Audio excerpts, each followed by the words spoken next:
Pawulo yandikiye ab'Ifilipi mu gice cya 4 umurongo wa 6 yarababwiye ngo nimugire icyo mwiganyira, ngo ariko ivyo mugomba byose mubimenyeshe Imana. Mu yandi majambo, mwame musiguza Imana, mwame mugisha inama Imana, nimugire icyo mwiganyira, ivyo mugomba byose mubibwira Imana. Barundi kazi, nitugire icyo twiganyira, ariko ivyo tugomba byose, nivyo tugomba byose, nimuze duhuze umutima n'inama tubibwira Imana. Yumva, yishura, ishobora byose, izobikora. Mu gusenga tuyimenyeshe, mu gusenga nitwasenga twongere twinginge, hanyuma dufata akanya dukengurukira Imana, tuyibwire ko yatwumvise, tuyibwire, tuyishimire naho twoba tubona bitaradushikako, tuyibwire ngo Mana, ndazi ko wavyumvise, turazi ko wavyumvise, ugiye kubikora, ugiye kubitunganya, ugiye kubiroranya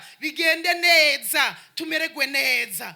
Umaze gusenga ukabiremeka Imana, ngo maze amahoro aruta uko yomenywa n'umuntu wese, azocaza ashibamira imitima yacu, azocaza tuganze, adutegeke, amahoro abe muri twebwe. Twamaze kubibwira Imana, amahoro azoba n'ivyo dukeneye tutarabibona, ashibamire n'ivyiyumviro vyacu, n'ivyiyumviro ntivyangare kure, n'ivyiyumviro vyacu ntivyononekare ngo twiyumvire bibi, kuko ivyo twiyumvira nivyo dusanga duciye dusohora. Ugasanga umuntu ivyo yiyumvira abisohoye aciye intege abandi, ariko nitwabibwira Imana tuzogira amahoro. Ayo mahoro ashibamire n'ivyiyumviro vyacu, nitwavuga tuvuge nk'abizeye Imana, nitwavuga tuvuge nk'abayizeye ko hari icigiye gukora. Nuko rero kugirwa inama n'abantu ni vyiza cyane, ariko abarongozi cyane cyane tumenye yuko kugisha inama Imana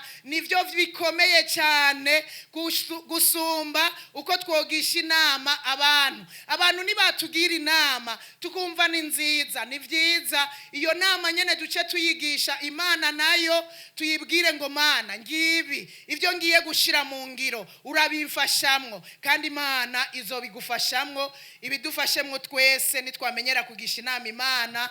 Reka mvuge ngo Imana yo mwijuru ibahezagire. Radio Tere